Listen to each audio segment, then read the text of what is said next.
Hi, welcome to the talk covered by the housing market, the rise of social housing movement and its obstacle in Taiwan. This talk has 4 parts. The first one, I want to talk about the backgrounds of the social housing movement in Taiwan. Second, I want to talk about the housing problems behind the movement. And the third one is to look at the literature and to see how to explain Taiwan's housing system. And the last one is talking about the obstacles of the movements. So the backgrounds of the social housing coming from the housing affordability crisis since 2005. This is show you the picture of the housing prices in Taiwan. That it has been quite stable for a while, but after 2005, the housing prices continue to rise. Especially even the 2008 economic crisis globally does not affect that much. The housing prices continue to grow. And then after 2013, it calmed down a little bit, but even during the COVID time, the housing prices continue to grow. So I will explain more later about this phenomenon. And another very interesting phenomenon to look at is the housing price to income ratio. And this is a way you are able to see how expensive the housing prices is. And that 2005 is already quite expensive in 2005, but now it's almost 16. So this give you the this another picture because housing prices become so expensive and it made the whole society very unhappy. Especially if you look at the social media in Taiwan is very interesting. The newspaper like to use the way to describe what housing price to income ratio is. So this is called don't eat and don't drink. Is that it means that if you don't eat and don't drink for how many years, and then you are able to afford buying an apartment.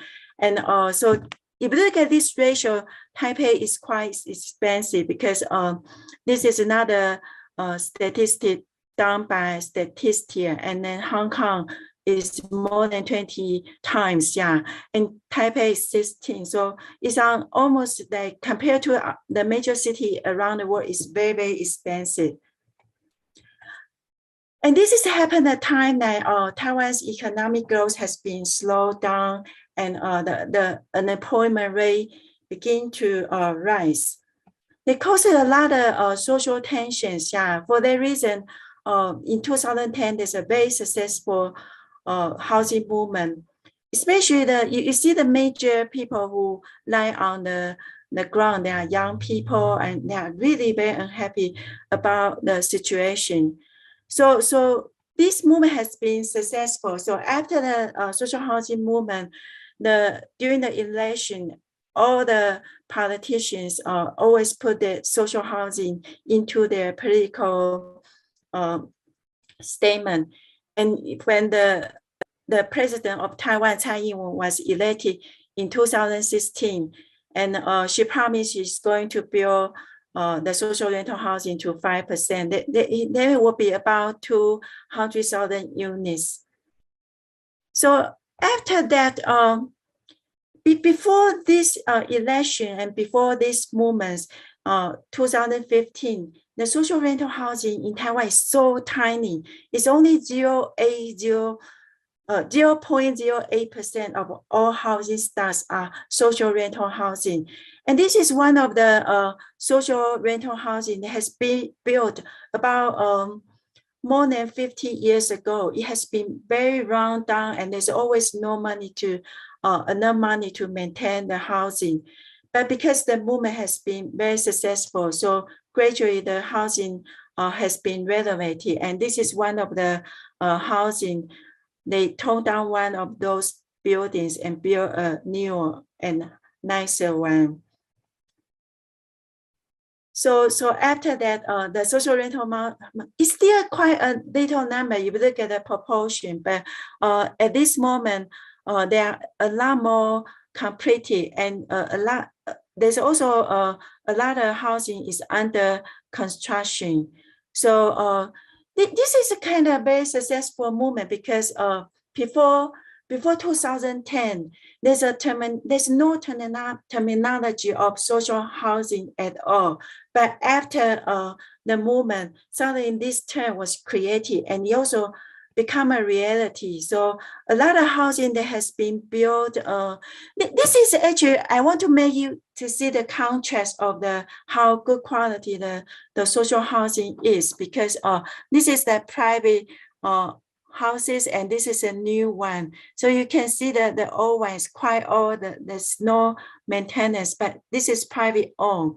And this is another social housing. This is primarily for the elderly health, the elderly care center. But behind this elderly care center, this is one of the very luxury private apartment.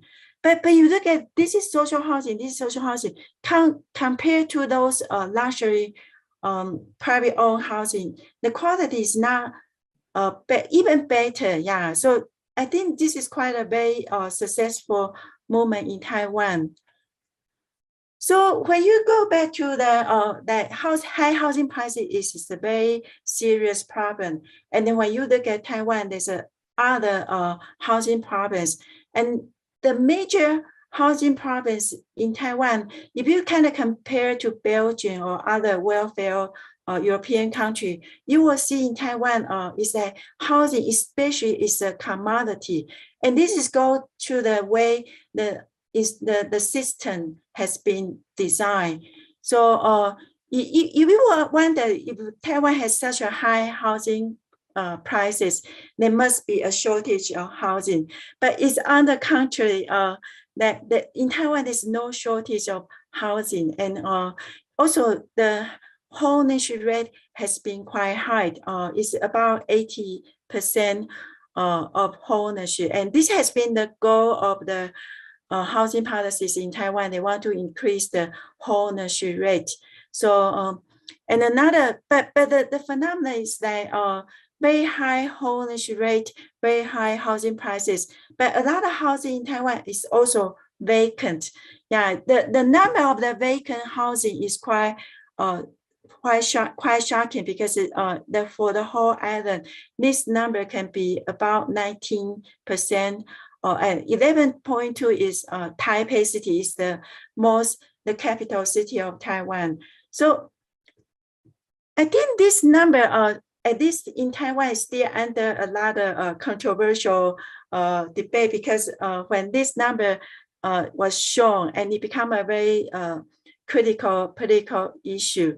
So nowadays, like the government try to find a way to adjust the survey. So when I check into this high ownership rate or the vacant housing, you will find there are many different numbers coming from the government statistics. And one reason is that the political pressure made the government kind of change the way they survey the data, and they want to reduce the number as much as they can, so they can somehow to reduce the critics in politics. Yeah, but the number is very questionable, but in general, you still see that this is a trend. It's a very high ownership rate, and also a very high vacant rate. And if you look at the pace of the Taiwan's housing policy, you see the promote ownership has been the major housing policy in the past. And before the social rental housing movement, actually Taiwan has a public housing policies. And this housing policy provide 3.5% of total housing stock. But the problem is that this public housing is for sale. And the price is so expensive, so only the middle or upper income people can afford it. And the housing is totally privatized.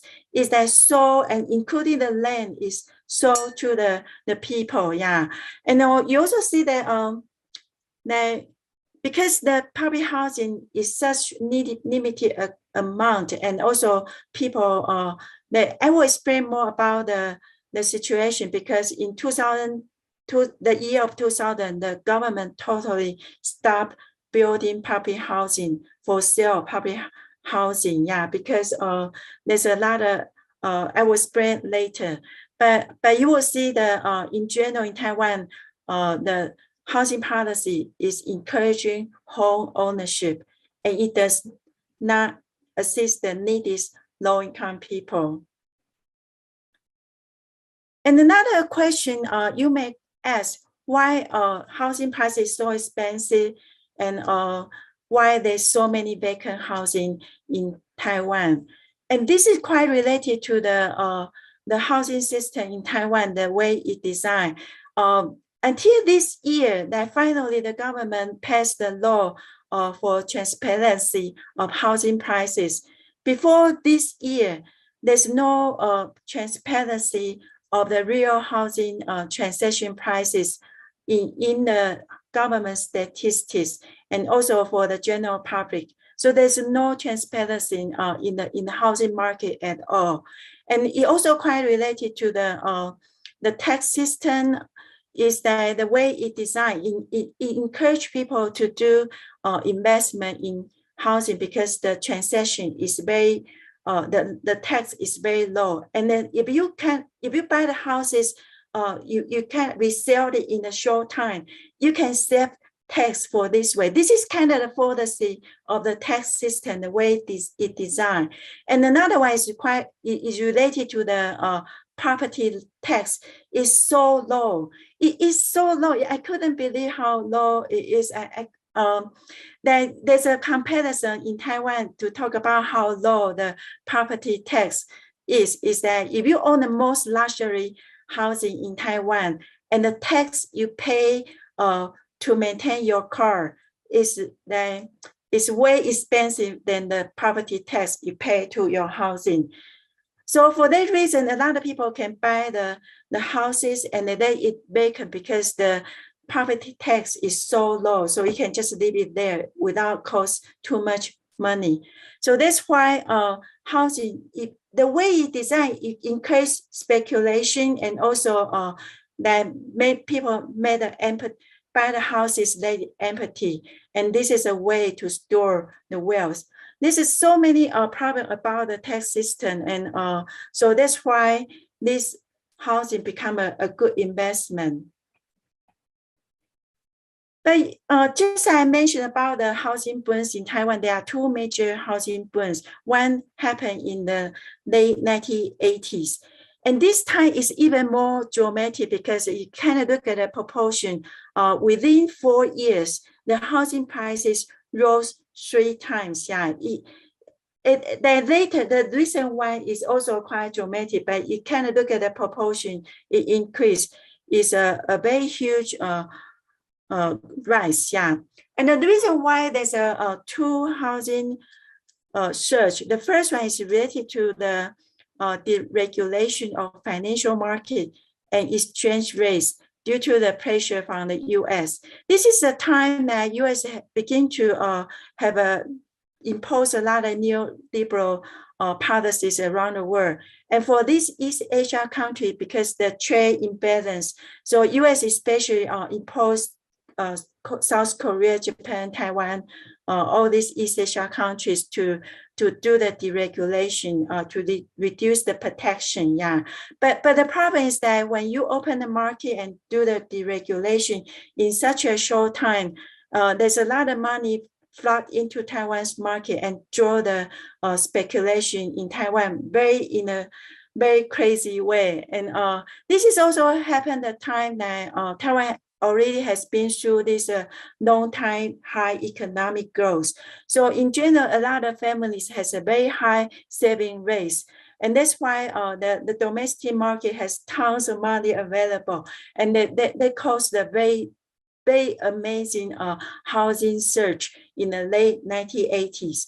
And the second surge is coming from after 2005, because the most recent one is because the tension between Taiwan and China get kind of strong and stronger. Also, the 2008 the economic crisis made a lot of Taiwanese capital begin to return to Taiwan's domestically, yeah. And during the time, government want to encourage the more investment coming from the Taiwanese return capital. So the government reduced the inheritance and give taxes. This is a huge tax cut from 50% to 10%. So this is such a very strong encouragement for the Taiwanese capital to go back. And also during the time the bank has very low interest rate, and also this is the time that Taiwan and China has a good relationship. So we have this trade agreement, and even though the trade agreement really didn't stimulate the economy that much, but it also provide a positive stimulation for the housing market. So this is the background of two surges, But you kind of look at the history of the housing movement. The first time that people are unhappy that this is the time Taiwan just started democratization. So there's a different kind of movement trying to push the government to do the reform. So for the first movement, it was also quite successful. And the major people who are in this first movement are middle class people. And their major argument is they want to have a home ownership. They want to own a home, So the way they push the government is they push for the housing mortgage, because they want a more low interest mortgage for them to help buy the home, So but this policy that it stimulates the housing market even more, because more money is available for people to buy houses. So that policy, in a way, it doesn't really cool down the housing prices that much. It kind of maintains the demand and supply for a long time. But it's quite interesting that 2010, the social housing movement started. And you will find it's quite interesting to see the second movement. The major actors of the second movement are primarily disadvantaged groups. All kinds of disadvantaged groups. You can think of the handicapped people, the elderly, and a lot of poor families. And also a lot of young people are the major actors. Middle class people are still very important supporters and actors of these movements. But this is in a very different context, is that the housing price is so expensive. So even the middle class people give up the hope that they are able to buy a home because it's so expensive. So for this reason, that's why social rental housing become a new term, and it has been proposed as after 2010, and it has been supported by those people, and it's become a policy reality. So this gives you the housing problems and also the backgrounds of the movements. So if you can look back to go a broader picture to look at the housing system in Taiwan, and the question is that, how are you going to kind of make a comparative study and look at housing system Taiwan in a more comparative perspective? So when I begin to do this research, I think a lot of East Asian scholars, the way they do this research, a lot of people look at those popular theory, because these four tigers, also including Japan, we have been the so-called developmental states. We coming from a very poor country, and then now a lot of these places now are well developed. So we have been served as an example of the developmental theory, and so a lot of literature in the around 80s, they are talking about why this country become successful. So the concept of developmental state has been proposed to talk about the characters of these East Asia countries, and how this very strong government, how they are enact very successful industrial policy. And this is also very interesting about these countries that has been led by authoritarian government, And this authoritarian government has a lot of elite technocrats. They are independent on the social interests, and they really make good industrial policy to make those industrial development work. Yeah, so this is a very successful case of East Asia countries. Yeah, but if you kind of want to look at use this developmental state theory to analyze the four tigers, actually there's some obstacles for you to use that theory to analyze these four little states. Yeah, because you see that Taiwan, Korea, Singapore, Hong Kong has very different housing system. Yeah, you look at Singapore, one of the very famous one, the government built more than 80% of public housing is for sale to the people. But in Hong Kong is another very successful case is the government provide more than 30% of public rental housing to the people. But look at the Korean and Taiwan. We started the social rental housing policy relatively very late, yeah. But in Korea now they have more than 6%, and this is for rent.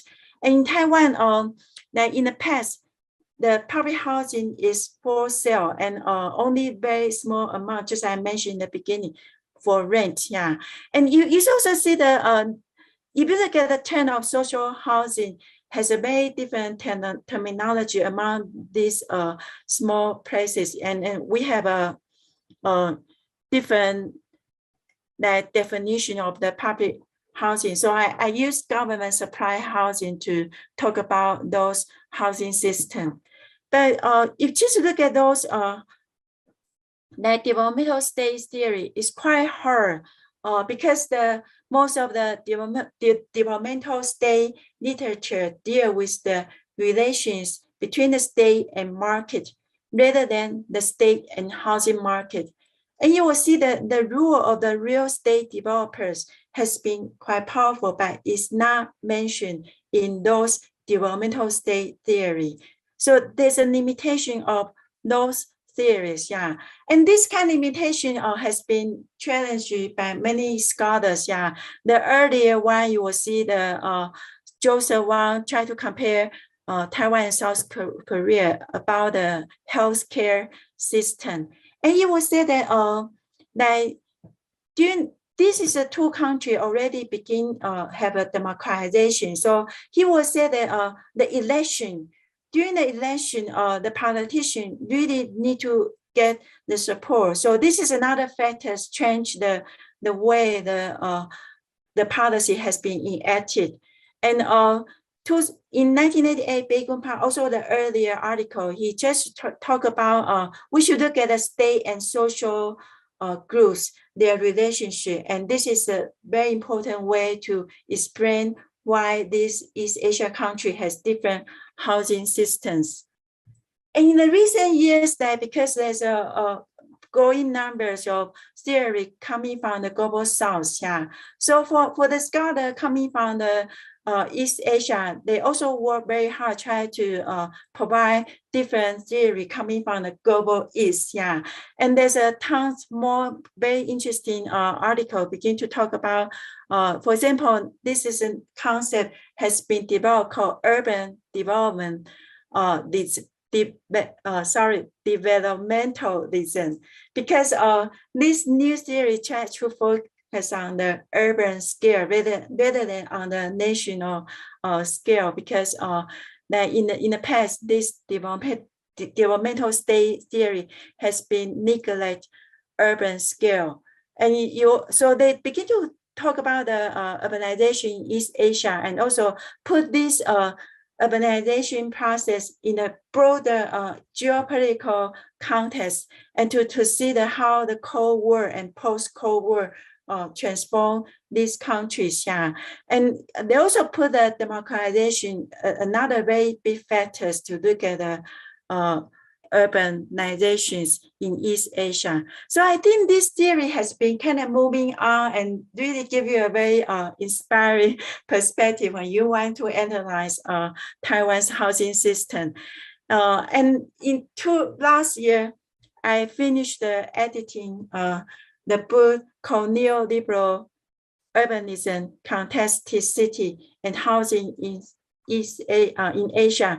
And I edited this book with Hyungbang Shin. He's a professor in London School of Economics. Yeah.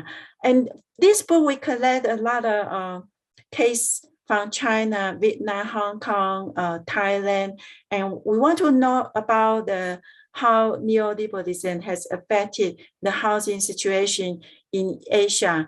And we increase upon this. I think there's a different impact of neoliberalism in those countries, yeah. But it's interesting to see there are some common phenomena happening within these Asian countries. You will see that housing become a problem and also become a issue for urban contestations. And if you look at this developmental state in Asia, you will see very interesting common features. It's about it's a very fast urbanization and so very fast industrialization. And the inequality in these places has been increases. But in the past, the urban housing projects always target at the upper and middle class populations. And also recent years, housing affordability become a serious problem. And coming from different scholars, they also have different ways to explain the common features among these East Asia countries. It's about like John Dowling and Richard Reynolds.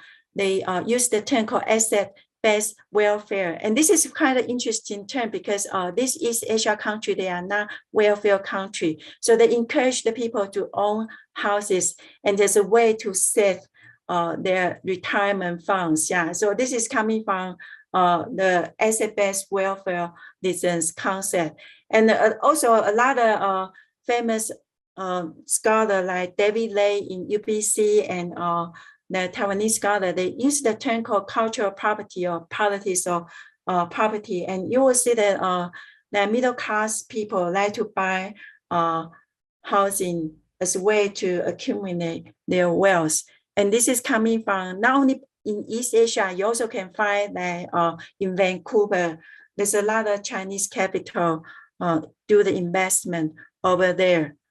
So that's why you will see that housing question has become very central positions and also become a social discontent in these Asian countries and cause a lot of protests and new political movements.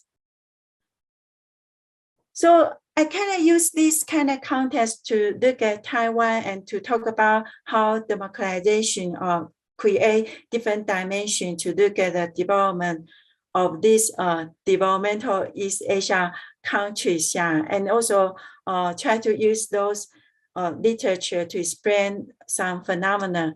So we talk about why the government doesn't have an intervention into the housing and then made the housing become a commodity and they could increase the social inequality in Taiwan and then led to the housing movements. It has been a very successful movement. But until now, we still can see it's only 5 years when the housing first started, and some housing already finished. So there's some obstacles you can see coming from these movements. You see that the provision of the social rental housing until now the number is still quite limited, yeah, and then also this is also become a problem because you provide the housing for the people who cannot afford houses, but there's no effective policies try to change the tax system and all this problematic situation. They create housing become a target of speculation. So even nowadays, social rental housing has been provided and the housing prices is calmed down a little. But after 2020, this is a very, especially very particular phenomena is that during the COVID and also before the COVID, the U.S. begin to have a very this trade tension between China and U.S.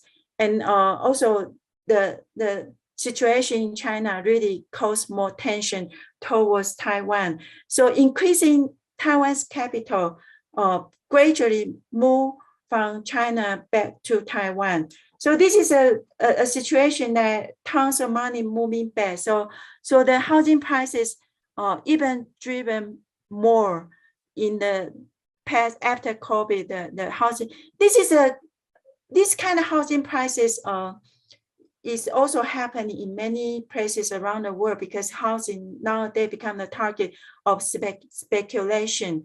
But in Taiwan, you will see this problem become even very serious because tons of money come in back from China. So even the housing, social rental housing movement is successful, but you cannot stop the rise of housing prices because the policy is not changed. They only provide the social rental housing, but in general, the tax system still doesn't have a major reform. And you look at the more political structure of Taiwan, it's very interesting to see that in the past, middle-class people like to buy houses for speculation. And you look at the politician in Taiwan, it's even crazier because this is a ranking that has been done in 2014. I think you can make a lot of tables like this. You will realize a lot of politicians in Taiwan or even the government officers like to do the investment on housing. So they own the land, they own this is the land, and that the richest people from the KMT party owns 143 lands, pieces of land, and also building is quite a lot, And I think people especially like to buy land because it is more worth it than how the building itself. And this is coming from the sorry, it's in Chinese, but it want to try to analyze the politics in Taiwan and how these political relations, how they affect the Congress, the local representatives, and how the local politicians they connected to all these real estate zoning committee and how they connected to the real estate private developers, even the mafia within the Taiwan society.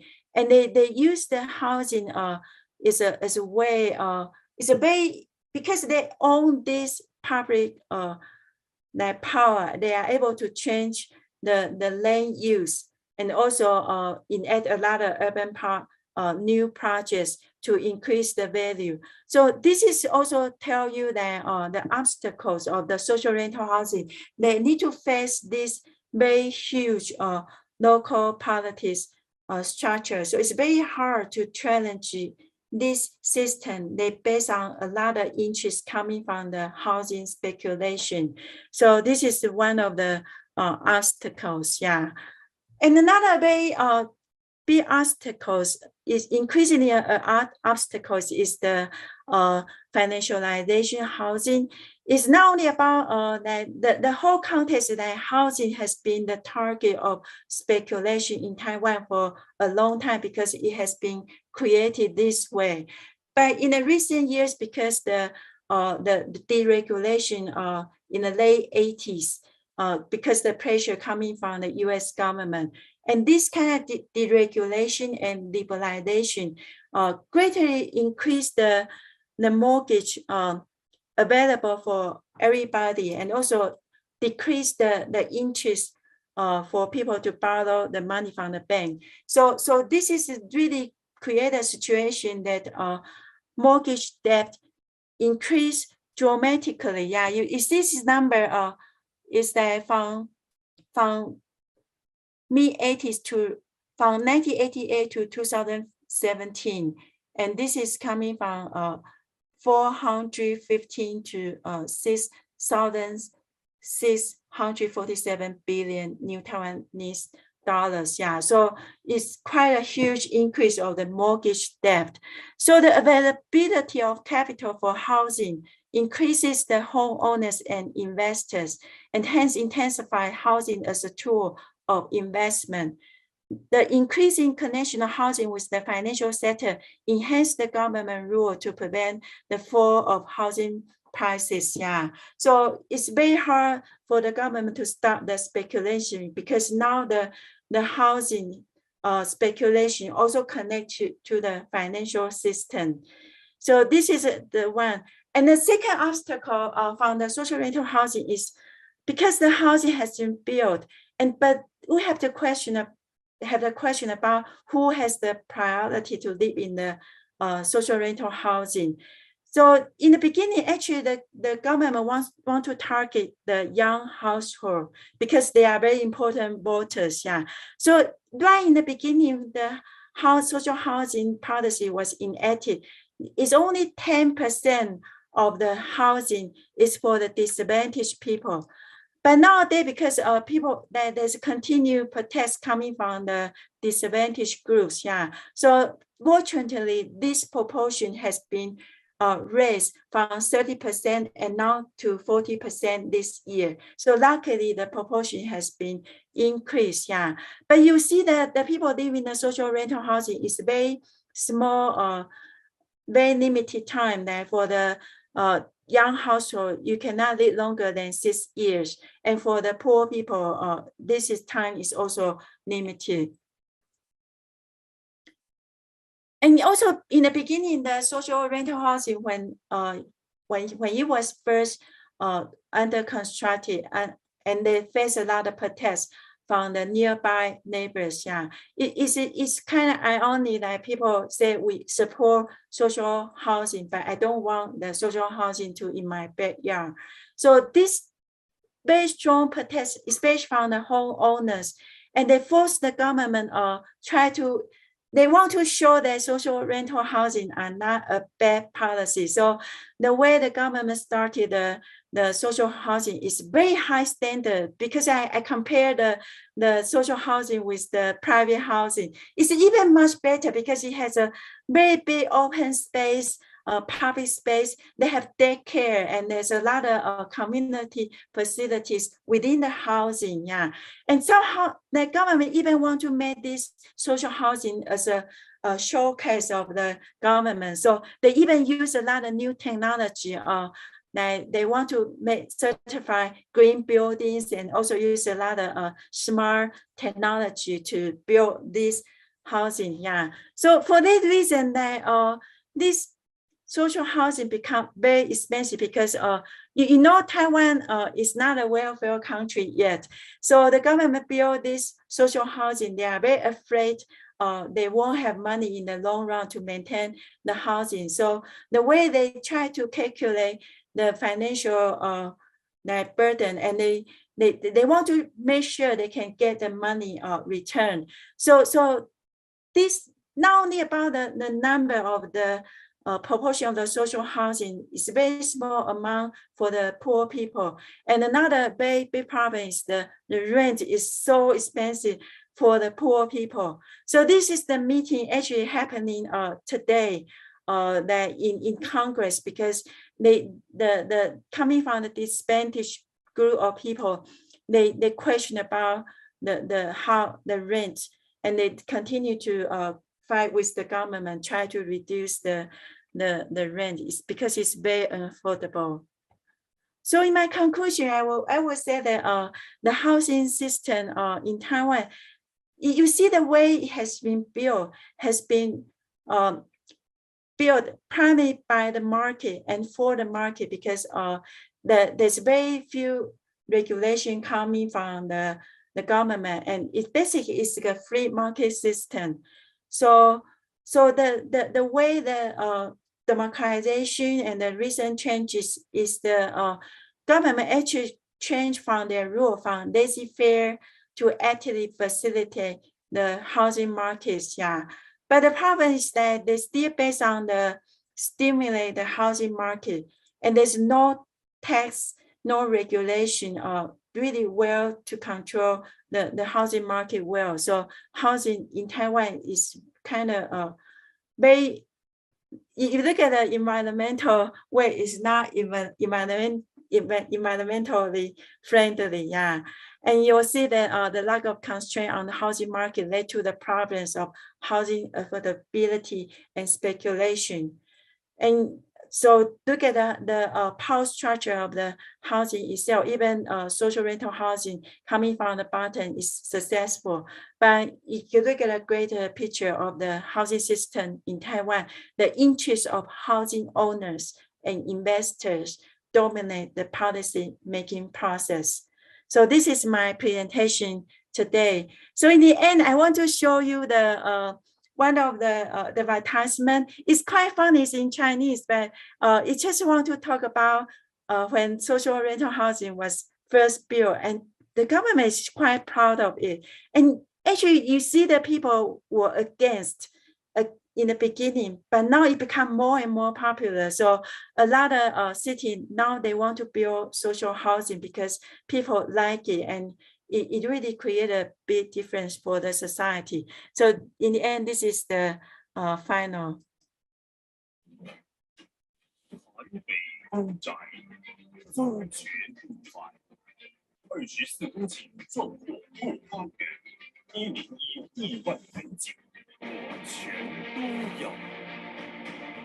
100米冲去空中浩荡。We have a running trail in the middle. So they have a lot of public spaces. You won't see that in a private luxury apartment. You're able to run. It's a lot of detailed design is quite nice, yeah. Elderly center. And they also create a lot of community activities to create a sense of community. Very big open space compared to others. Daycare center.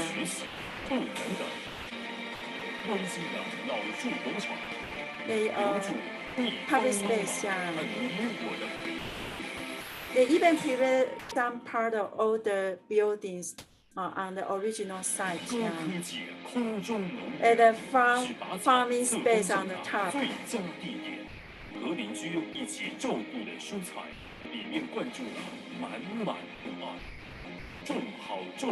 This is a very funny way to talk about I hope you can understand Chinese. You will find it's very funny. You see the smart building, energy saving, very high standards, so rent becomes too expensive.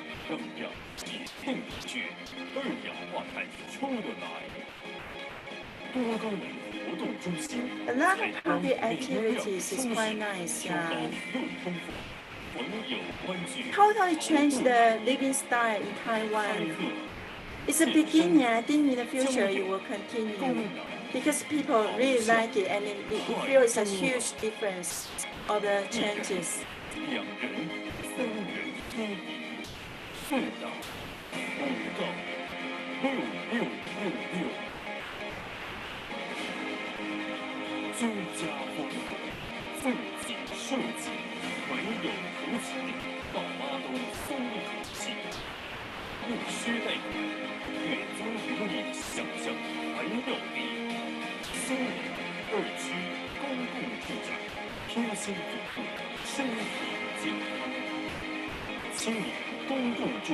Different one. It's done by very good architects.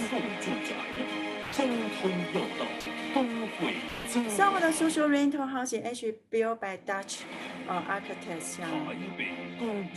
They are a lot more ongoing.